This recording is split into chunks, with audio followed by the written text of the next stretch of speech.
হ্যাঁ, এই ক্লাসে আমরা পিএসসি ক্লার্কশিপ মেইনস 2009 সালে যে প্যাসেজটা এসেছিল সেই প্যাসেজটা নিয়ে কিন্তু আমরা আলোচনা করব এবং সেই প্যাসেজটাকে ট্রান্সলেট করব। তো বুঝতেই পারছো ক্লাসটা কিন্তু ভেরি ইম্পর্ট্যান্ট, প্রত্যেকটা লাইন গুরুত্বপূর্ণ এবং প্রত্যেকটা লাইন থেকে বহু নতুন নিয়ম এবং নতুন ইনফরমেশন কিন্তু আমরা পাবো। তাই বলবো সবাইকে যে একদম শেষ পর্যন্ত, শেষ সেন্টেন্স পর্যন্ত খুব মনোযোগ দিয়ে দেখো, ক্লাসটা কিন্তু খুবই ইন্টারেস্টিং এবং খুবই গুরুত্বপূর্ণ। এবং যারা কিছু কিছু স্টুডেন্ট আছো যারা ভাবছো যে এখনও কিন্তু মেন পরীক্ষার অনেক সময় আছে, কোনো সমস্যা নেই, আমি কিন্তু প্রিপারেশন নিয়ে নিতে পারবো, কোনো সমস্যা নেই, আমি কভার করে দেবো। যারা ফাঁকি দিচ্ছ দিনের পর দিন তাদেরকে বলবো তারা কিন্তু মহা বিপদের মধ্যে পড়বে, তারা কিন্তু সমস্যায় পড়ে যাবে, বুঝতে পেরেছো? আর যারা রেগুলার প্র্যাকটিস করছে শেষে কিন্তু জিতবে তারাই, বুঝতে পেরেছো? সফলতা কিন্তু তারাই পাবে। তো ফাঁকি দিচ্ছ মানে কিন্তু নিজের পায়ে নিজে কুরুল দিচ্ছ, বুঝতে পেরেছো? কুরুল মারছো। তো তাই বলবো প্রত্যেক দিন প্র্যাকটিস করো এবং শেষ খেলাটা কিন্তু তুমিই খেলবে, বুঝতে পেরেছো? আর যারা নতুন ক্লাসে আসছো তাদেরকে বলবো যে প্লেলিস্টে কিন্তু তোমরা অবশ্যই ফলো করবে। প্লেলিস্টে কিন্তু আমরা প্রেসি এবং প্যাসেজ ট্রান্সলেশন শুরু করেছি। তো প্লেলিস্টে গেলে তোমরা দেখবে দুটো আলাদা আলাদা করে প্লেলিস্ট করে দেওয়া আছে, প্রেসি রাইটিং বলে এবং প্যাসেজ ট্রান্সলেশন বলে। একদম প্রথম থেকে ক্লাসগুলো করতে বলবো যারা নতুন ক্লাসে আসছো, এবং বলবো যে প্রত্যেকটা ক্লাস খুব মনোযোগ দিয়ে শুনবে। যে যে নিয়মগুলো লেখার সময় শিখছো সেই নিয়মগুলো পরবর্তীকালে যাতে তোমরা লেখার সময় ইউজ করতে পারো সেই জিনিসগুলো খেয়াল রাখবে। এবং প্রত্যেক দিন ক্লাসের পর সেই প্যাসেজটাকেই বা সেই লাইনগুলোকে আবার নিজের মতো করে লেখার চেষ্টা করবে। এটাই কিন্তু একদম লেখা শেখার বা লিখতে পারার কিন্তু গোপন রহস্য এইখানে, নিজে লেখা প্র্যাকটিস করাটা, বুঝতে পেরেছো? তো আজকে আমাদের ক্লাস হচ্ছে 17 নম্বর ক্লাস প্যাসেজ ট্রান্সলেশনের 17। তো ফার্স্ট লাইনটা কি বলছে আমরা দেখে নেবো, ভেরি ভেরি ইম্পর্ট্যান্ট। হ্যাঁ, তো ফার্স্ট লাইন কি বলছে দেখো, ফার্স্ট লাইন বলছে যে বর্ষা নেমেছে। বর্ষা মানে এখানে বলতে চাইছে বর্ষাকাল, বা তোমরা বৃষ্টিও বলতে পারো, শুধু দ্য রেইনও বলতে পারো, ক্লিয়ার? তাহলে বর্ষা নেমেছে মানে আমরা কি বলতে পারি, যদি আমি মনসুন দিয়ে বলি, যদি আমি মনসুন বর্ষাকাল দিয়ে বলি তাহলে আমি বলতে পারি monsoon, MONSOON, monsoon has come বলতে পারো, মনসুন হ্যাজ কাম। বা যদি কেউ অন্য ভার্ব ইউজ করতে চাও তাও দিতে পারো। কামের জায়গায় কেউ যদি অ্যারাইভড লিখতে চাও, ARRIVED, অ্যারাইভড। বা যদি কেউ লিখতে চাও যে মনসুন শুরু হয়েছে, স্টার্টেড, STARTED, স্টার্টেড, তাও লিখতে পারো। যদি কেউ বলতে চাও যে এসেছে, পৌঁছেছে, অ্যারাইভড, ARRIVED, তাও দিতে পারো। কেউ যদি বলতে চাও আমি একটা ফ্রেজাল ভার্ব ইউজ করবো, তাও দিতে পারো। যে আমি তো অ্যাপিয়ার্ড লিখবো, অ্যাপিয়ার্ড, APPEARED, অ্যাপিয়ার্ড, আবির্ভূত হয়েছে। বা যদি কেউ লিখতে চাও যে টার্নড আপ, ঠিক আছে, turned up, TURNED, turned up মানেও কিন্তু অ্যাপিয়ার। তো এই যে কোনো ভার্ব তুমি লিখতে পারো, কোনো সমস্যা নেই। তাহলে মনসুন। এইবার এখানে তুমি যদি মনসুন না দিয়ে তুমি যদি দিতে চাও যে দ্য রেইন, সেই একই ভার্ব তুমি ইউজ করতে পারো মনসুনের জায়গায়, যে the rain, RAIN, the rain has, same একই ভার্ব ইউজ করবো, একই রকম লিখবো, দ্য রেইন হ্যাজ দিয়ে দাও। তাহলে the rain has appeared, come, has come, the rain has come, the rain has arrived, the rain has started, the rain has arrived, the rain has turned up, clear? বর্ষা যেহেতু গোনা যায় না তো আমরা সিঙ্গুলার হ্যাজ ধরবো, clear? তো এই হচ্ছে দু রকমভাবে তোমরা বাক্যটাকে লিখতে পারো, একদম সিম্পল, কোনো জটিল কিছু নেই। জটিল করবে না, আমি সবসময় বলেছি সিম্পলিসিটি যে লেখার মধ্যে রাখবে, যার লেখা যত বেশি সিম্পল হবে, স্পেলিং মিস্টেক না থাকবে, যত সরল হবে তত কিন্তু বেশি উঁচু মানের হবে, বুঝতে পেরেছো? তার নাম্বারটাও কিন্তু যত বেশি ভালো হবে, বুঝতে পেরেছো? তো এই হচ্ছে বাক্যটা। কেউ যদি নিজের মতো করে লিখতে চাও বা লিখে থাকো আমি বলবো কিন্তু একদম 100% তুমি কমেন্ট করবে এবং আমিও 100% তোমার কমেন্টের রিপ্লাই অবশ্যই দেবো। নেক্সট কি বলছে দেখো, নেক্সট বলছে, নেক্সট বাক্য, হ্যাঁ নেক্সট বাক্য বলছে গরম আর নেই। তাহলে গরম বলতে যখন ওখানে আমরা বৃষ্টি মানে বর্ষাকাল ধরেছি, এখানে গরম মানে তাহলে আমরা কেন স্যার গরমকাল ধরবো না? অবশ্যই আপনি তো বললেন বৃষ্টি মানে তো বর্ষাকাল ধরলেন, তাহলে গরম মানে কেন গরমকাল ধরবো না? অবশ্যই ধরতে পারো। তাহলে গরম আর নেই মানে বলতে পারি, যদি গরমটাকে গরমকাল ধরি তাহলে বলতে পারি যে গরমকাল চলে গেছে, ঠিক আছে? তাহলে আমি বললাম সামার, SUMMER, সামার চলে গেছে, সামার হ্যাজ গন, সামার চলে গেছে, ক্লিয়ার? এবার গ্রীষ্মকাল, এবার গ্রীষ্মকাল ধরলে সামার হ্যাজ গান বা summer is no more. Summer has gone বলো, কোনো সমস্যা নেই। যদি বলতে চাও যে সামার আর নেই, গ্রীষ্মকাল আর নেই, তাহলে তাও বলতে পারো summer is no more, summer is no more, এটাও লিখতে পারো। কিন্তু গ্রীষ্মকাল ধরলে সামার হ্যাজ গান, সামার চলে গেছে বা সামার ইজ নো মোর। এবার যদি বলতে চাও স্যার আমি তো গরমটাকে হিট ধরেই করবো, তাও বলতে পারো, কোনো সমস্যা নেই। তাহলে গরম আর নেই, তাহলে এটাকে আমি কি লিখতে পারি যে দেয়ার দিয়ে, সেখানে কিন্তু আর কোনো গরম নেই, দেয়ার THERE, there is no more, মানে আর নেই, there is no more heat, there is no more heat. Clear? এটা লিখতে পারো, বা যদি আরও একটু অন্যরকমভাবে লিখতে চাও এই বাক্যটাকেই, নো মোরটাকে মনে হতে পারে স্যার আমি এনি মোর দিয়ে লিখবো, তাও লিখতে পারো যে there is THERE, there is no heat, সেখানে আর কোনো হিট নেই, there is no heat any more, MORE, এই হচ্ছে কেস। তাহলে এইরকমভাবে লিখতে পারো, যে করকমভাবে লিখতে পারি সামার হ্যাজ গন, গরম নেই মানে গ্রীষ্মকাল চলে গেছে, তো সামার হ্যাজ গন, বা সামার ইজ নো মোর, গ্রীষ্মকাল আর নেই, বা বলতে পারি আমরা দ্বিতীয় রকমভাবে কি বলতে পারি, there is no more heat, বা আমি বলতে পারি there is no heat any more. Clear? এই হচ্ছে বাক্যটা। বাক্য ছিল গরম আর নেই। যদি তোমাদের মনে হয় যে এই 3-4 রকম বাদে তুমি অন্যরকমভাবে লিখেছো বা লিখতে পারবে বা লিখে ফেলেছো, অবশ্যই কমেন্ট করবে, আমি কিন্তু উত্তর দেবো। নেক্সট কি বলছে দেখো, নেক্সট লাইনে আমরা চলে যাব। নেক্সট লাইন কি বলছে আমরা কিন্তু দেখে নেব। নেক্সট বলছে থেকে থেকে মেঘের গর্জন আর বিদ্যুতের চমকানি চলছে। এইবার দেখো, যেহেতু একটু বড় বাক্য, আমরা একটু প্রত্যেকটা ওয়ার্ড ভাঙবো। থেকে থেকে মানে কি? থেকে থেকে মানে থেমে থেমে বা কখনো কখনো। এটাকে আমরা বলতে পারি যে ইরেগুলারলি, IRRE GULARLY, ইরেগুলারলি বলতে পারি, বা আমরা বলতে পারি ইন্টারমিটেন্টলি, INTERMITENTLY, ইন্টারমিটেন্টলি। আমরা ইন্টারমিটেন্টলি ওয়ার্ডটা কঠিন নয়, তোমরা সবাই জানো। তোমরা যদি কেউ সিনেমা হলে সিনেমা দেখতে চাও, দেখবে বইয়ের মাঝখানে একটা ইন্টারভ্যাল বা ইন্টারমিশন দেয়, তাই তো? ইন্টারভ্যাল ইন্টারমিশন দেয় না? সেই ইন্টারমিশন থেকে এই ওয়ার্ডটা এসছে, ইন্টারমিটেন্টলি। ইন্টারমিশন মানে বিরতি, আর ইন্টারমিটেন্টলি মানে বিরতির সাথে। ঠিক আছে? তাহলে বিরতি দিয়ে দিয়ে থেমে থেমে, তাহলে ইরেগুলারলি, ইন্টারমিটেন্টলি। বা যদি আরও কেউ সহজ শব্দ লিখতে চাও, কোনো সমস্যা নেই, সমস্ত সহজ ওয়ার্ড দিয়ে আমরা লিখবো। নাও অ্যান্ড দেন, নাও অ্যান্ড দেন বলতে পারো, বা বলতে পারো নাও অ্যান্ড এগেইন বলতে পারো, নাও অ্যান্ড এগেইন। ক্লিয়ার? সবগুলো বলতে পারো কিন্তু এই থেকে থেকে। নাও অ্যান্ড এগেইনও কিন্তু তোমরা বলতে পারো, বা বলতে পারো যদি কেউ লিখতে চাও ফ্রম টাইম টু টাইমও বলতে পারো, ফ্রম টাইম টু টাইমও কিন্তু বলতে পারো। বা একটা ইডিয়াম দিয়ে যদি তোমরা প্রকাশ করতে চাও, তাহলে বলতে পারো by fits and starts, by fits, FITS, by fits and starts, STARTS। Clear? By fits and starts মানেও কিন্তু থেমে থেমে থেকে থেকে। ক্লিয়ার? এই হচ্ছে থেকে থেকে এতগুলো ওয়ার্ড তোমরা ইউজ করতে পারো। মেঘের গর্জন মানে কি? মেঘের গর্জন, চলো আমরা মেঘের গর্জনটা লিখে নিই। গর্জন মানে আমরা কি বলতে পারি? রোয়ার বা থান্ডার। তাহলে মেঘের গর্জন র বা এর দিয়ে যুক্ত করতে হবে, তাহলে the thunder, THUNDER, the thunder, বা রোয়ার, ROAR, রোয়ার, বা বলতে পারো রাম্বল, RUMBLE, দ্য রাম্বল। তাহলে the thunder, the roar, the rumble of cloud. ঠিক আছে? CLOUD, the rumble of the ক্লাউডও বলতে পারো, কোনো সমস্যা নেই। দ্য থান্ডার অফ ক্লাউড, বা দ্য রোয়ার অফ ক্লাউড, বা রাম্বল অফ ক্লাউড, কোনো সমস্যা নেই। মেঘের গর্জন হয়ে গেল। এইবার কি বলছে? এবং আর কি আছে? বিদ্যুতের চমকানি, দ্য ফ্ল্যাশ অফ লাইট। তাহলে চমকানি মানে কি? ঝলক। এখানে তাহলে ঝলক হচ্ছে দ্য ফ্ল্যাশ, FLASH,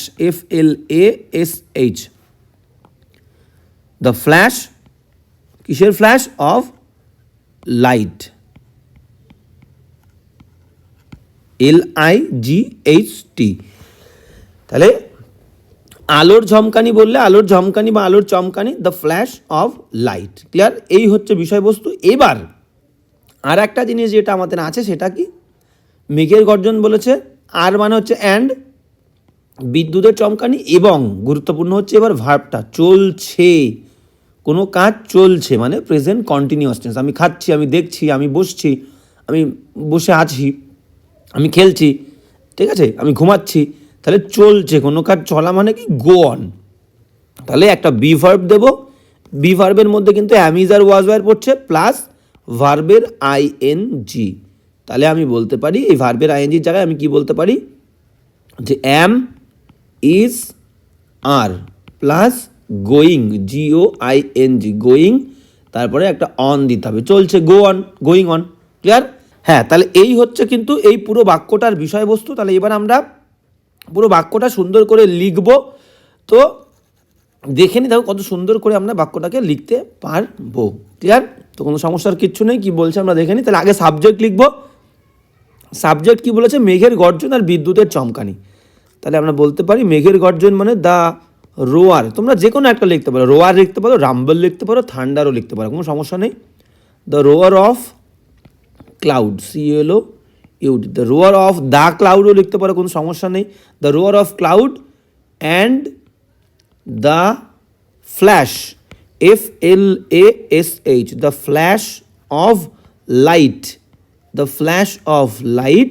এবার দেখো অ্যান্ড দিয়ে দুটো সাবজেক্ট যুক্ত হচ্ছে, ভালো করে বোঝো। অ্যান্ড দিয়ে দুটো সাবজেক্ট, আগে বলছে রোয়ার অফ ক্লাউড মেঘের গর্জন and the flash of light আলোর ঝলকানি। তাহলে সাবজেক্ট দুটো একের বেশি হলে কী হবে? প্লুরাল। তাহলে আমরা কী বলবো? আর চলছে, গোয়িং, আর going on. Clear? The roar of cloud and the flash of light আর গোয়িং অন। এবার তোমরা থেকে যতগুলো ওয়ার্ড বললাম লিখতে পারো intermittently, now and again, now and then, by fits and starts, ঠিক আছে, ফ্রম টাইম টু টাইম, আর going on from time to time. আমি যে কোনো একটা লিখতে পারো, কিন্তু যেটা ইডিয়াম দিয়ে প্রকাশ করতে পারো, বাই ফিটস অ্যান্ড স্টার্টস। আমি ফ্রম টাইম টু টাইম, আমি এটা লিখছি মানে এটাই বেস্ট তা নয়, প্রত্যেকটা ইকুয়ালি কারেক্ট, ঠিক আছে। ফ্রম টাইম টু টাইমের জায়গায় তুমি বাই ফিটস অ্যান্ড স্টার্টস লিখতে পারো, ইরেগুলারলি লিখতে পারো, ইন্টারমিটেন্টলি লিখতে পারো, নাও অ্যান্ড এগেইন লিখতে পারো, ঠিক আছে। তো কোনো সমস্যার কিচ্ছু নেই। ওকে, দ্য রোয়ার, তাহলে কী লিখলাম? দ্য রোয়ার অফ ক্লাউড বা দ্য ফ্ল্যাশ অফ লাইট আর going on from time to time. Clear? এবার তাহলে এই হচ্ছে বাক্যটা। যদি কারোর মনে হয় যে আমি অন্যরকমভাবে লিখেছি বা লিখতে পারবো, অবশ্যই কিন্তু কমেন্ট করে জানাবে, আমি কিন্তু দেখে দেবো। নেক্সট বাক্যে আমরা চলে যাব। আচ্ছা, এগুলো আমরা লিখেছিলাম। নেক্সট কি বলছে দেখো। হ্যাঁ, নেক্সট বলছে পাহাড়ে ঝর্নার জল বেড়ে উঠলো। পাহাড়ে ঝর্নার জল বেড়ে উঠলো, কোনো সমস্যা নেই। পাহাড়ে মানে পাহাড়ের ওপরে, অন দ্য হিল, পাহাড়ে মানে পাহাড়ের ওপরে, অন দ্য হিল। ঝর্নার জল, ঝর্নার জল মানে হচ্ছে spring water, SPRING, spring water, WATER, spring water. বেড়ে উঠলো মানে বেড়ে উঠেছিল। রাইজ, এটাকে রোজ মানেও বৃদ্ধি পাওয়া। যদি কেউ লিখতে চাও ইনক্রিজড তাও দিতে পারো। ইনক্রিজড আমি বলবো এখানে রোজটা বেশি ভালো হবে, ঠিক আছে। ইনক্রিজডও দিতে পারো, কোনো সমস্যা নেই। যদি মাথায় না আসে INCREASED, ইনক্রিজড, বেড়ে উঠেছিল। ক্লিয়ার? কোনো সমস্যা নেই। এবার তাহলে আমরা বাক্যটা লিখবো। এই হচ্ছে বাক্যটার মেন বিষয়বস্তু। বেশি কঠিন কিছু নেই, জটিল নেই। আজকের প্যাসেজটা কিন্তু ইজি কিন্তু গুরুত্বপূর্ণ, ঠিক আছে। তো কী বলছে আমরা দেখে নেব। বলছে পাহাড়ে ঝর্নার জল বেড়ে উঠলো। তাহলে সাবজেক্ট কী দেবো? সাবজেক্ট দেবো ঝর্নার জল। তাহলে the spring water, the spring water, SPRING, the spring water বেড়ে উঠেছিল। আমি দিলাম রোজ, বৃদ্ধি পেয়েছিল। তোমরা ইনক্রিজও দিতে পারো। আর পাহাড়ে মানে পাহাড়ের ওপরে, অন দ্য হিল, HILL। এই হচ্ছে বাক্যটির বিষয়বস্তু, একদম easy. The spring water rose on the hill. কেউ যদি অন্য রকমভাবে লিখতে চাও, কোনো সমস্যা নেই, লিখতেই পারো, কোনো প্রবলেম কিচ্ছু হবে না, ইকুয়ালি কারেক্ট হবে। অবশ্যই আমাকে লিখে দেবে, আমি কিন্তু কমেন্ট করবে, আমি কিন্তু অবশ্যই দেখে দেবো। এবার যাবো নেক্সট বাক্য। নেক্সট বাক্য কী বলছে আমরা দেখে নেব। কী বলছে দেখো। বলছে নদীতে বন্যা দেখা দিয়েছে। সেম একই রকম এই বাক্যগুলোকে আমরা বিভিন্ন ভার্ব দিয়ে লিখতে পারি। দেখা দিয়েছে মানে কি? এসেছে। এসেছে মানে কি? আমরা কাম দিতে পারি। দেখো প্রেজেন্ট টেন্স কিন্তু, দেখা দিয়েছে। আচ্ছা, আগের বাক্যটা আমি তোমাদেরকে বলিনি, ভালো করে খেয়াল করো। বেড়ে উঠলো, এটা কিন্তু অনেকে পাস্ট টেন্স লিখবে। আমি এখানে পাস্ট টেন্স লিখেছি তো, কিন্তু যেহেতু টেন্সের ব্যালেন্স আমাদের কিন্তু, আচ্ছা দেখো আগের বাক্যটাও আমি কি লিখেছিলাম, আগের বাক্যটা কিন্তু আমরা লিখেছিলাম, দেখো পুরো বাক্যটা কিন্তু প্রেজেন্ট টেন্সে চলছে, যে আর গোয়িং, প্রেজেন্ট টেন্স লিখলাম। প্রথম বাক্যটাও দেখো আমরা কিন্তু প্রেজেন্ট টেন্স লিখলাম। আর নেই, দেখো এখানে হ্যাজ দিয়েছি, has gone, is no more. তাহলে আমি বলবো, এটা তো আমি খেয়াল করলাম না, তোমাদের বুঝিয়ে দিয়ে চলে গেলাম। এই যে বেড়ে উঠলো মানে কি? রোজ, তো আমি রোজ লিখেছি। এবার আমি বলবো, যেহেতু বাক্যটা পাস্ট টেন্সে বোঝাচ্ছে, কিন্তু প্যাসেজটা আমরা প্রেজেন্ট টেন্সে লিখছি, তো আমরা চেষ্টা করবো প্রেজেন্ট টেন্সে লেখার। এখানে রোজটা আমরা না দিয়ে যদি আমরা হ্যাজ রাইজেন দিই, has Ryzen, the spring water has Ryzen, has, the spring water has Ryzen, RISEN। আমি এটা তোমাদেরকে বলবো, কিন্তু খেয়াল ছিল না। দেখো এখানে কিন্তু হট করে আমরা কেন পাস্ট টেন্স দেবো? পুরো প্যাসেজটা আমরা প্রেজেন্ট টেন্সে লিখছি, আমরা কিন্তু প্রেজেন্ট টেন্সে লিখবো। Clear? Has increased the spring water, has rose নয়, রোজটাকে হ্যাজ রাইজেন করবে। The spring water has risen বা has increased on the hill. Clear? এবার পরের বাক্যটা দেখে আমার মনে পড়লো যে নদীতে বন্যা দেখা দিয়েছে। দেখো এই দিয়েছে মানে কি? Present perfect tense. তাই তো, হ্যাভ হ্যাজের পরে মেন ভার্বের থার্ড ফর্ম। তাহলে দিয়েছে, করেছি, এসেছি, গিয়েছি বললেই প্রেজেন্ট পারফেক্ট। তাহলে এই দিয়েছে মানে দেখা দিয়েছে মানে কাম বলতে পারি, অ্যারাইভড সেম একই ভার্ব ইউজ করতে পারি আমরা, অ্যারাইভড বা অ্যাপিয়ার্ড, APPEARED অ্যাপিয়ার্ড, এর আগে হ্যাভ হ্যাজ বসবে, টার্নড আপ যাই বলতে পারো। এবার নদীতে বন্যা, নদীতে মানে ইন দ্য রিভার, নদীতে মানে হচ্ছে কি ইন দ্য রিভার, RIVER। আর বন্যা, বন্যা মানে হচ্ছে ফ্লাড, FLOOD। ক্লিয়ার? তাহলে ফ্লাড হ্যাজ অ্যারাইভড বা flood has come in the river. Clear? বা দেয়ার আমি বলতে পারি যে অন্যরকমভাবে বলতে পারি, দেখি কোনোরকমভাবে আমরা লিখতে পারি। তো প্রথমে একদম হুবহু যদি বলি যে বন্যা এসেছে, তাহলে বলতে পারি ফ্লাড, FLOOD, ফ্লাড হ্যাজ, দেখো ভার্ব কিন্তু আমি একটাই লিখছি, ফ্লাড হ্যাজ কাম। তোমরা অ্যারাইভডও লিখতে পারো, অ্যাপিয়ার্ড লিখতে পারো, টার্নড আপ লিখতে পারো, কোনো সমস্যা নেই। Flood has come in the river, RIVER। Clear? এইবার যদি এই বাক্যটাকে আমি অন্যরকম, এই কামের জায়গায় কিন্তু তোমরা অন্য ভার্বও দিতে পারো, ঠিক আছে? এবার অন্যরকমভাবে যদি আমি বলি যে দেয়ার দিয়ে শুরু করি, যে বন্যাতে সেখানে একটা নদীতে সেখানে একটা বন্যা এসেছিল, একটা বন্যা এসেছিল, তাহলে আমি বলতে পারি there, THERE, there is a flood, there is a flood, সেখানে বন্যা হয়েছিল, ইন দ্য রিভার, RIVER। তাহলে there is a flood in the river. এই দুরকমভাবে কিন্তু তোমরা লিখতে পারো বাক্যটাকে, কোনো সমস্যার কিচ্ছু নেই, দুটোই কিন্তু ইকুয়ালি কারেক্ট। কারণ যদি মনে হয় নতুন করে লেখার, অবশ্যই লিখবে, কমেন্ট করবে, আমি কিন্তু রিপ্লাই দেবো। নেক্সট বাক্য কি বলছে দেখো, বলছে সর্ষে ক্ষেত ডুবিয়ে দিয়েছে। সর্ষে ক্ষেত ডুবিয়ে দিয়েছে মানে কি, এই বন্যার যে জল, সেই বন্যার জল কি করেছে, সর্ষে ক্ষেতকে কিন্তু ডুবিয়ে দিয়েছে। বন্যার জল বা বন্যা বলতে পারো, বন্যার জল বলতে পারো। ক্লিয়ার? কোনো সমস্যার কিছু নেই। তাহলে এই বাক্যটাকেও দেখো আমরা অনেক রকমভাবে লিখতে পারবো, অ্যাক্টিভেও লিখতে পারবো, প্যাসিভেও লিখতে পারবো। তো ফার্স্ট কী বলছে দেখো, সর্ষে ক্ষেত। সর্ষে ক্ষেত ইংরেজি কি? সর্ষে ক্ষেত মানে হচ্ছে মাস্টার্ড ফিল্ড, ঠিক আছে?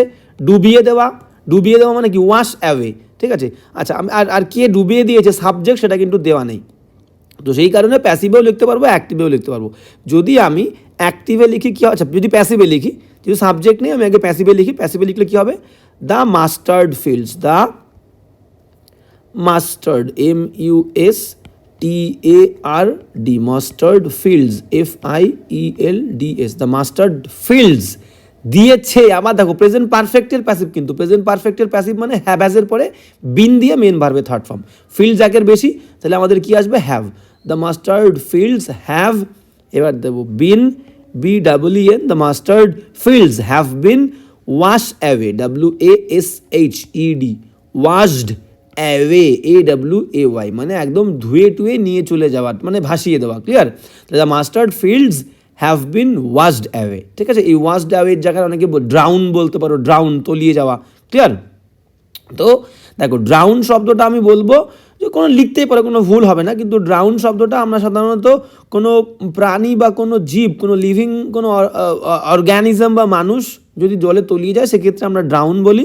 তুমি ড্রাউন দিয়ে লিখতেই পারো, কোনো সমস্যা নেই, বুঝতে পেরেছো? আর সিঙ্ক ইউজ করবো কি, কোনো ইনঅ্যানিমেট অবজেক্ট যদি জলের তলায় ডুবে যায় সেক্ষেত্রে আমরা সিঙ্ক বলি। সেই কারণে আমি ওয়াশ অ্যাওয়ে ইউজ করলাম, তোমরা ড্রাউন ইউজ করতেই পারো। তো আমরা ড্রাউন দিয়েও আমরা লিখে দেখবো কী বলছে। তাহলে কী লিখলাম বাক্যটা দেখে নাও, প্যাসিভে, দ্য প্যাসিভে কী লিখলাম, দ্য মাস্টার্ড ফিল্ডস, শস্যের ক্ষেতগুলো, হ্যাভ বিন ওয়াশড অ্যাওয়ে, মানে একদম ধুয়ে গেছে বা ডুবে গেছে, জলে কিন্তু ভেসে গেছে। ক্লিয়ার? এইবার কি বলছে দেখো, তাহলে আর এক রকমভাবে, আচ্ছা অ্যাক্টিভে লিখলে কী হবে, অ্যাক্টিভে লিখলে সাবজেক্ট ধরতে হবে একটা, অ্যাক্টিভে লিখলে তাহলে দ্য ওয়াটার, বা দ্য ফ্লাড ওয়াটার, বা দ্য ফ্লাডও বলতে পারো, the flood, FLOOD, the flood singular, তাহলে has, the flood has washed, WASHED, washed away, washed away একসঙ্গে লিখে দাও, washed away, the flood has washed away the mustard fields, MUSTARD, mustard fields, FIELDS। Clear? এই হচ্ছে অ্যাক্টিভে লিখলে। অ্যাক্টিভে লিখলে তোমাকে subject একটা আনতে হবে, বুঝতে পেরেছো? হ্যাঁ, সাবজেক্টের পরে তখন আর বিন আনবো না, সাবজেক্ট অ্যাক্টিভ, তাহলে অ্যাক্টিভে হ্যাজ আর মেন ভার্বে third form, the flood has washed away the mustard fields. এইবার যদি ড্রাউন দিয়ে কেউ লিখতে চাও তখন কি হবে, ড্রাউন দিয়েও সেও অ্যাক্টিভ প্যাসিভ দুভাবেই লিখতে পারো, ঠিক আছে? তাহলে কি লিখবে, প্যাসিভে লিখলে কি হবে, the mustard, MUSTARD, the mustard fields, FIELDS, the mustard fields have been drowned, have been, have been passive লিখলাম কিন্তু, the mustard fields have been drowned, DROWNED। Clear? এই হচ্ছে বাক্যটা। তো এই হচ্ছে বাক্য। তোমরা এরকমভাবে প্যাসিভে অ্যাক্টিভে দুরকমভাবে লিখতে পারো, কোনো সমস্যা নেই, ইকুয়ালি কারেক্ট হবে, শুনতেও ভালো লাগবে, কোনো সমস্যার কিছু নেই। তাহলে the mustard fields have been washed away, বা the floods has washed away the mustard fields, বা the mustard fields have been drowned, কোনো সমস্যার কিছু নেই। নতুনভাবে লিখতে চাইলে অবশ্যই কমেন্ট করবে, I will definitely reply. Next কি বলছে দেখো, বলছে বেড়া ভেঙে দিয়েছে। বেড়া কিন্তু ভেঙে দিয়েছে, কি বলতে চেয়েছে আমরা দেখে নেব। বেড়া ভেঙে দিয়েছে, তাহলে বেড়া ভেঙে দিয়েছে কি? এই বন্যা বা বন্যার জল। দ্য ফ্লাড ওয়াটার লিখতে পারো, বা ইট লিখতে পারো, বারবার ফ্লাড আসছে। The flood water, the flood has broken the fences. বেড়া ইংরেজি কি? বেড়া মানে ফেন্স, ভাঙা মানে ব্রোক, দিয়েছে প্রেজেন্ট পারফেক্ট টেন্স। তাহলে আবার দ্য ফ্লাড বা ইট বা দ্য ফ্লাড ওয়াটার, কোনো সমস্যা নেই, ঠিক আছে। The flood has broken, BROKEN, এটাও কিন্তু দিয়েছে, করেছে, বলেছে, present perfect tense. The flood has broken the fences, FENCE, fence এর সঙ্গে এস দিলে প্লুরাল ফর্মে হয়ে যাবে। The flood has broken the fences, একদম ইজি, আর কোনো জটিল করার দরকার নেই, সুন্দরভাবে কিন্তু আমরা লিখলাম। কারো কোনো প্রবলেম হলে অবশ্যই বলবে, নিজে লিখলে অবশ্যই কিন্তু কমেন্ট করবে। তাহলে হয়ে গেল বাক্যটা, the flood has broken the fences. এবার যাবো নেক্সট বাক্য কি বলছে দেখো, বলছে বেচারা গরুগুলির বড় দুর্গতি। তাহলে বেচারা মানে কি? বেচারা মানে হচ্ছে পুয়োর, অসহায়। আর গরুগুলি মানে কাউস, COWS, কাউস। গরুগুলির বড় মানে কি? বড় মানে বিরাট মানে আমরা বলতে পারি গ্রেট, ঠিক আছে, GREAT, গ্রেট। আর দুর্গতি মানে কি? দুর্গতি মানে বাজে অবস্থা, আমরা মিজারি বলতে পারি, MISERY, মিজারি।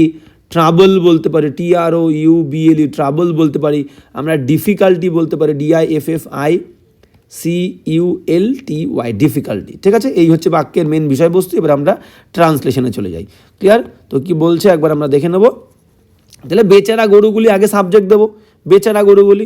তাহলে the poor, POOR, the poor cows, COWS, বুঝছো, পুয়ার কাউস, তারা আছে। আচ্ছা, এটা একরকমভাবে আমি লিখি, একদম বি ভার্ব, সিম্পলি বি ভার্বতে লিখি। দ্য পুয়ার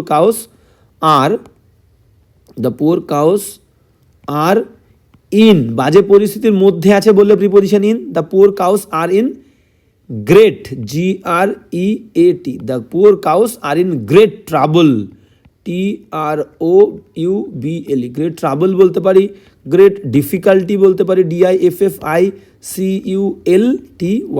কমা দিয়ে যে কোনো একটা আমি স্ল্যাশ দিই, তাহলে ডিফিকাল্টি লিখতে পারো, ট্রাবল লিখতে পারো, বা তোমরা কিন্তু মিজারিও লিখতে পারো, MISERY। তাহলে the poor cows R in great difficulty, great trouble বা গ্রেট মিজারি। ক্লিয়ার? এটাও তোমরা বলতে পারো, কোনো সমস্যার কিছু নেই। ঠিক আছে, বা এই যে এ গ্রেট লিখেছো না, ইন এ গ্রেট ডিফিকাল্টি বা ইন এ গ্রেট ট্রাবল বা মিজারি, এ দিতেও পারে, কোনো সমস্যা নেই, না দিলেও কোনো সমস্যা নেই। এইবার আমরা সাফারিংও দিতে পারি। সাফারিং অন্যরকমভাবে লিখি, দেখি। The poor POOR, the poor cows, COWS, cows আর, একের বেশি আর, সাফারিং ভুগছে, SUFFERING। কেউ যদি এইরকমভাবেও লেখো, সাফার শব্দ, সাফারিংয়ের পরে অ্যাপ্রোপ্রিয়েট প্রিপোজিশন ফ্রম বসে। The poor cows are suffering from, FROM, suffering from a lot of misery, বা suffering from a great trouble, তাও দিতে পারো। ঠিক আছে, suffering from a lot of misery, MISERY। এখানে এ গ্রেট ট্রাবলও দিতে পারো, এ গ্রেট ডিফিকাল্টও দিতে পারো। আমি এখানে সাফারিং দিয়ে লিখলাম। The poor cows are suffering from a great misery, A lot of misery, great trouble, great difficulty, সব দিতে পারো। তাহলে এই দু রকমভাবে তোমরা লিখতে পারো। বাক্যটা কী ছিল? বেচারা গরুগুলির বড় দুর্গতি। তাহলে the poor cows R in great difficulty, trouble বা মিজারি, বা the poor cows are suffering from a lot of misery, a great trouble, a great difficulty. ঠিক আছে, লিখতে পারো, কোনো সমস্যা নেই। যেমন নেক্সট বাক্য কী বলছে দেখো। নেক্সট বাক্য বলছে যে, কি বলছে আমরা দেখে নিই। বলছে এক হাঁটু পাকে দাঁড়িয়ে আছে। ক্লিয়ার? তারা কিন্তু এক হাঁটু পাকে, পাক মানে আমরা মাড বলবো, ঠিক আছে, মাড বলতে পারি, কোনো সমস্যা নেই। তাহলে এক হাঁটু পাকে কিন্তু তারা দাঁড়িয়ে আছে। তাহলে দাঁড়িয়ে আছে মানে কি? দাঁড়িয়ে আছে মানে প্রেজেন্ট কন্টিনিউয়াস টেন্স, অ্যামিজারের পরে আইএনজি, ভার্বের আইএনজি স্ট্যান্ডিং। তাহলে এক হাঁটু পা, তাহলে হাঁটু পা মানে কি, নি ডিপ, হাঁটু পাক মানে নি, KNW, নি মানে হাঁটু, আর হাঁটু পাক মানে কি, হাঁটু সমান পাক মানে নি ডিপ, নি ডিপ মাড বলতে পারি, নি ডিপ মাড, মাড মানে কাদা বা পাক বলতে পারি, ক্লিয়ার। তাহলে নি ডিপ মাড, ক্লিয়ার। আর তারা দাঁড়িয়ে আছে, তারা মানে দে বলবো, দে আর স্ট্যান্ডিং, দে মানে তারা, তারা মানে গরুগুলি, ঠিক আছে। এই বাক্যটাকে আমরা সুন্দর করে একবার লিখে নিই, কী বলছে দেখে নাও। মেন ওইটাই ওয়ার্ড ছিল আমাদের, হাঁটু সমান পাক মানে নি ডিপ মাড। কী বলছে দেখে নাও, তাহলে তারা দাঁড়িয়ে আছে, সাবজেক্ট দেবো তারা মানে গরুগুলো, দে দাঁড়িয়ে আছে, আর প্রেজেন্ট কন্টিনিউয়াস টেন্স ভার্বের আইএনজি স্ট্যান্ডিং, দে আর স্ট্যান্ডিং, তারা দাঁড়িয়ে আছে, এবং ইন মধ্যে কাতার মধ্যে, তারা দে আর স্ট্যান্ডিং ইন এ নি ডিপ, ইনা, এই যে এক বলেছে, ইনা নি, KNW, নি ডিপ, DEEP, নি ডিপ মাড, MUD দিয়ে দাও, ক্লিয়ার। তাহলে দে আর স্ট্যান্ডিং ইন আ নি ডিপ মাড, এই হচ্ছে বাক্যটা। সমস্যার কিচ্ছু নেই, কেউ যদি অন্যরকমভাবে লিখতে চাও লিখতে পারো, কোনো প্রবলেমের কিচ্ছু নেই। আমি কিন্তু অবশ্যই দেখে দেবো। সবাইকে বলবো যে প্রত্যেক দিন ক্লাস করো। আর কি আমাদের বাক্য আছে না, আমাদের আর কোনো বাক্য নেই, কোনো প্রবলেমের কিছু নেই। সবাইকে বলবো একটা কথা, যে প্রত্যেক দিন ক্লাস মনোযোগ দিয়ে করো, নতুন জিনিসগুলো শিখছো সেগুলো মাথায় ধরে রাখবে, লেখার সময় কাজে লাগাবে, এবং প্রত্যেক দিন ক্লাসের পরে প্রত্যেকটা বাক্য আবার নিজের মতো করে কিন্তু লেখার চেষ্টা করবে। তো প্র্যাকটিস করাটা কিন্তু ভেরি ইম্পর্টেন্ট, ক্লিয়ার। তো আজকের ক্লাসটা এই পর্যন্তই। ক্লাসটা কেমন লাগলো অবশ্যই কমেন্ট করে জানাবে। ক্লাস ভালো লাগলে, তোমাদের কাছে আমি বলেছি আমার একটাই রিকোয়েস্ট, ক্লাস ভালো লাগলে বন্ধুদের সঙ্গে শেয়ার করবে। তো আজকে এখানেই, দেখা হচ্ছে নেক্সট ক্লাসে।